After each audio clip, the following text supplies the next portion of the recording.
Welcome to In Frame Out's Year in Film, where we take stock of 12 months of spectacular cinema and unfortunate rubbish. With 2023 trailing behind us, it's time to shine some light on the bountiful riches this glorious medium bestowed on us over the last 12 months. So, with my speeches prepared, suit dry cleaned, and teeth whitened to a luminous sheen, here are entries 10 through 6 of our best films of 2023.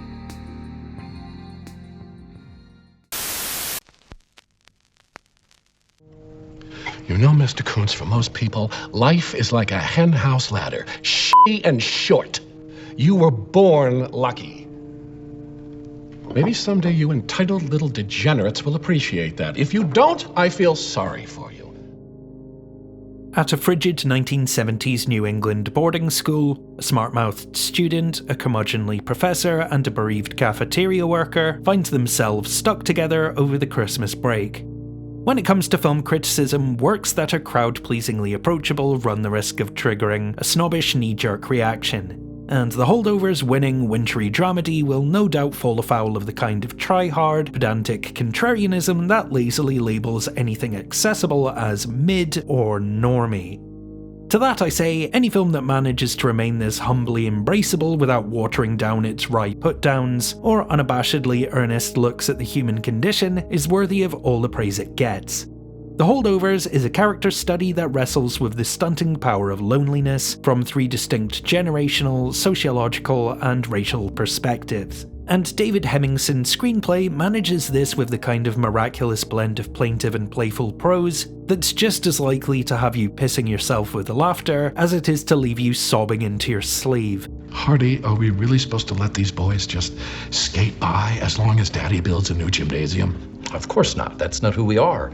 But we can't be ignorant of politics. That boy is too dumb to pour piss out of a boot. A genuine troglodyte.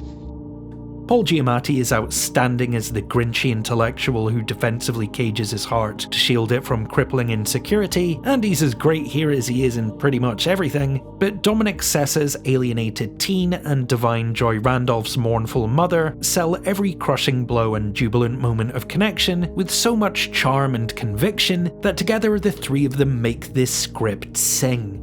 With its oddball familial dynamics, home truths aplenty, and the chest-tightening warmth of a fireplace brandy, The Holdovers is a soon-to-be seasonal staple, and a joy to the world that just about anyone can admire.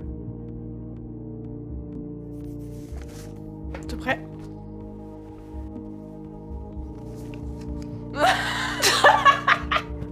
C'est horrible.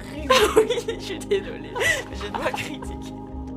In Close, Leo and Remy are steadfast companions and inseparable friends whose open-eyed eagerness is forced to face the trials of high school acceptance. As their bond is weakened and wrenched apart by growing pains and brutal circumstances, Leo spirals into a despair his adolescent spirit can barely stand. You know the unmistakable sensation when you experience your first heartbreak? The weighty, cold panic where your blood feels like it's draining out of you? A lightheaded disbelief that cracks until you're crying like a child with a skinned knee? Close is the first film in years that has triggered that same reaction in me. As profound a feature about fraternity, love, sun-kissed sweetness, and loss as you could hope to see, at one point I was sobbing so hard in the theatre that I started to shiver. The child performances from the two leads are naturalistic beyond their years and effortlessly honest, while the cinematography organically flits between warming nostalgia and the cut-and-dry cruelty of an all-too-adult reality. Oui, je t'ai dit, arrête! Rémi, arrête, arrête. Arrête. Calme, arrête! This hones in on the corruption of innocence by those that look at male affection as some sort of aberration with such sensitivity that it should be prescribed viewing for anyone who ever tells their kids to man up at the vaguest hint of emotion. Moving but never cloying, and gentle without pulling its shattering punches, Close is a loving, blistering ode to the simple perspectives we're all forced to leave behind. Can you not do this now? Leave my suitcase alone! Leave my fucking suitcase alone! Just stop it. Thomas. This is my suitcase. That's my... As a cocksure film director hurls himself into an affair with a young woman, his relationship with his soft-spoken husband is thrown into freefall. Gaze upon this cautionary tale about fuckboys and the dangers of their indiscriminate exploits. A slow-moving car crash of sex and selfishness, Franz Rukowski's insufferable but endlessly intriguing protagonist is a masterclass in how to depict narcissism on screen, not as Tony Stark quipping bravado, but as an impulsive ego vortex, unaware and or totally unconcerned with the carnage their addiction to validation will inflict. You know what I was doing last night? No, but whatever it was, you sound very excited. I had sex with a woman. It's a testament to how peerlessly portrayed this pansexual menage a trois is, that even when this self-obsessed thinks with his dick jerk makes Ben Whishaw cry, I didn't immediately flee the cinema in protest. Instead, I looked on with rapt attention at every casual moment of crushing self-involvement and escalating act of vainglorious destruction until I had no more emotions left to invest. The MPAA as well as the Cannes and Venice film festivals demanded passages be censored for having the audacity to show married men having sex, to which writer-director Ira Sachs told them to shove it before releasing it unrated in the United States, and if that wasn't reason enough to adore this film, then the fact it's utterly incredible will have to suffice.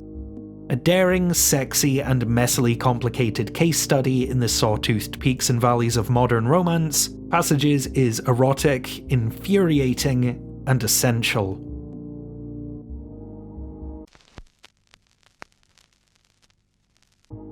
I love it. I love how it flows.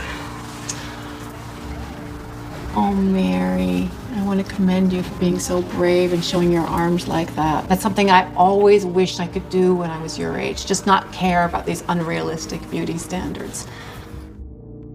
A sex offender now living a scenic life with the man she abused as a boy over 20 years ago tries her best to resist any form of self-reflection when a Hollywood actor comes to study her family for an upcoming biopic.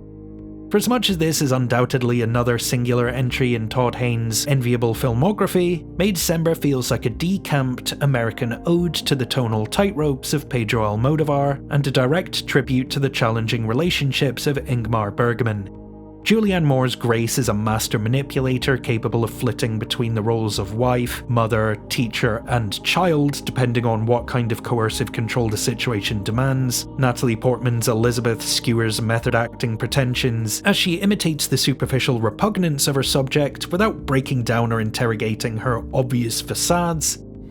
Look, I know, I'm sure they've seen lots of people, but has it just been LA? Because the kids, they're cute, but not like sexy enough.